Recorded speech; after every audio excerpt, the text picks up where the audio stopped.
कहता है कि बेलपत्री के वृक्ष के नीचे अगर दिया लगाने का बोला है तो बेलपत्री का वृक्ष बड़ा होना चाहिए।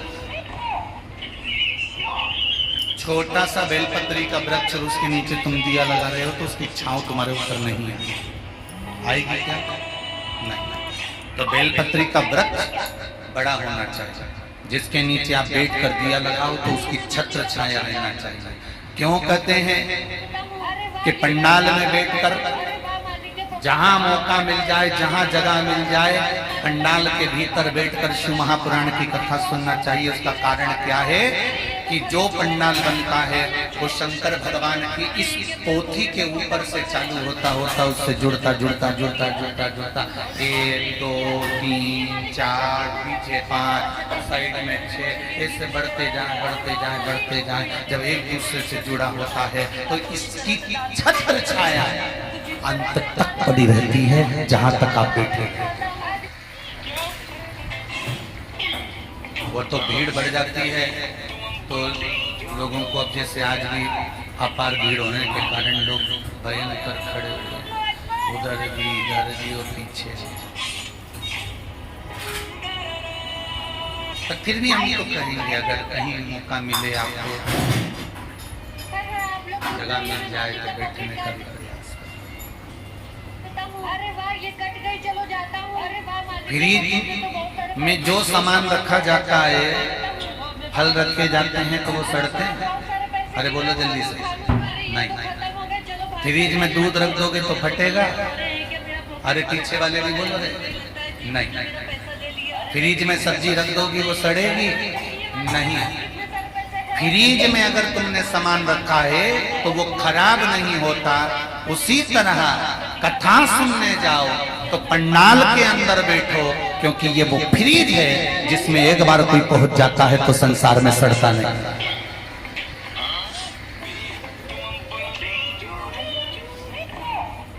संसार में सड़ने से बचना है। काम, लोभ, आसक्ति, वासना, तृष्णा, मोह, ये सब मनुष्य को सड़ाने,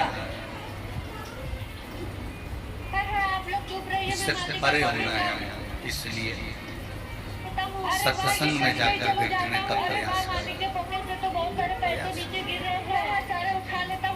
बाहर की सफाई कर लेता हूँ। अरे वाह, बहुत सारे पैसे गिर रहे, सारे उठा लूंगा। अरे ये तो खत्म हो गए, चलो भाग जाता हूँ यहाँ से। अपने पैसे गिर लेता हूँ। ना राम नाम लीनो तूने भरी जवानी में, तू डूब के मर जा रे चुल्लू भर,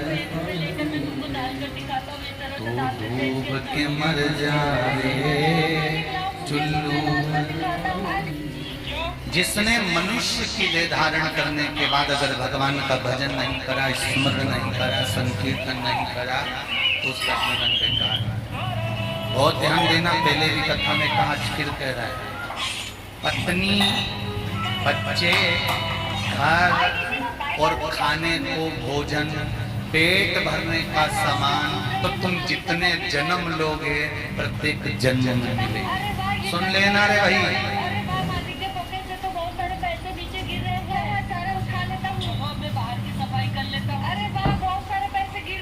84 लाख योनियों में जितने तुम्हारे जन्म होंगे, प्रत्येक जन्म में तुम्हारी पत्नी भी होगी, तुम्हारा पति भी होगा, प्रत्येक जन्म में तुम्हारे बच्चे भी होंगे, प्रत्येक जन्म में तुम्हें भोजन भी मिलेगा, प्रत्येक जन्म में तुम्हें रहने के लिए पृथ्वी मिलेगी, घर भी मिलेगा। 84 लाख योनियों में पत्नी, बच्चे, घर, सामान सब मिलता है, सब कुछ मिलेगा, पर 84 लाख योनियों में शिव महापुराण की कथा नहीं मिलेगी।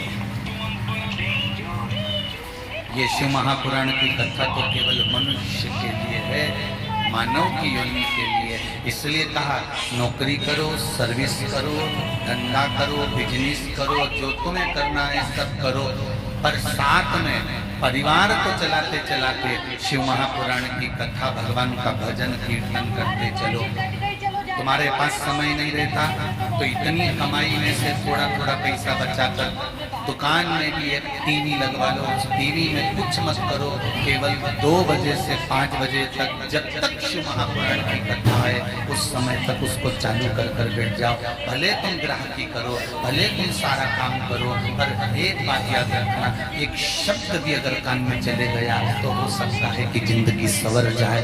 थोड़ा सा डाल देते हैं इसके अंदर अरे आप मालिक लाओ मुझे तो मैं डाल कर दिखाता हूँ। धर्म पत्नी भी अपने पति से कह सकती है, थोड़ा सा समय निकाल कर कथा सुन लिया करो।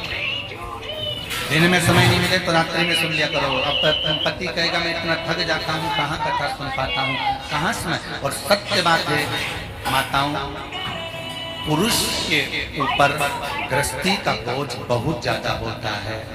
आपको लगता होगा कि बस दुकान पर जाकर बैठ गए या नौकरी करने पहुंच गए, बस सवेरे से जाते हैं, जूते वूते पहने, बढ़िया टाई फाई लगाई और खूब जोरदार सब खा पी के नाश्ता वास्ता कर कर और पहुंच गए अपनी नौकरी पर। शाम को आए और आराम से बस बैठ गए और खाया पिया सो गए। पर ये नहीं है। एक व्यक्ति चाहे नौकरी कर रहा हो, चाहे बिजनेस कर रहा हो, एक पुरुष हो चाहे स्त्री हो, उसके ऊपर गृहस्थी का जब बोझ होता है ना भाई, तो वो ही जान सकता है कि उसके ऊपर कितना बोझ है।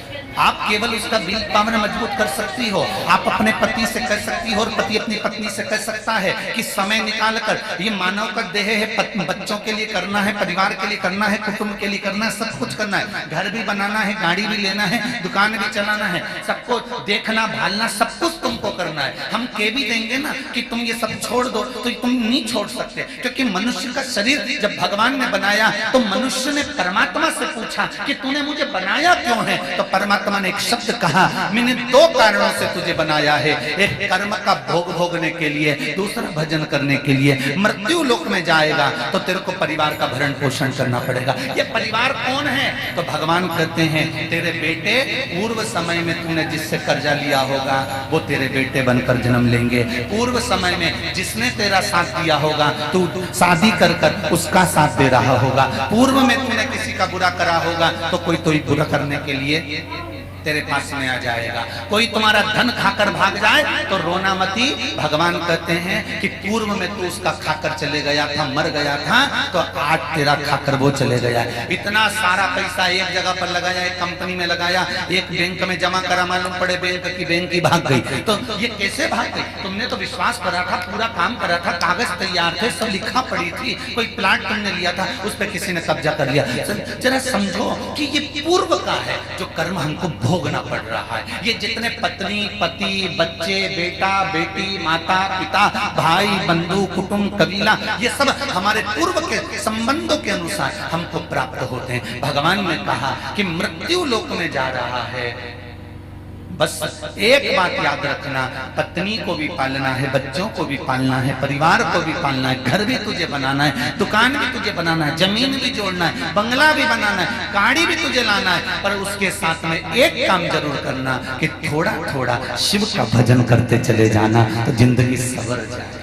थोड़ा मात्र एक चुटकी बराबर के नमक के बराबर जिंदगी में आप थोड़ा सा शिव महापुराण को ले आए।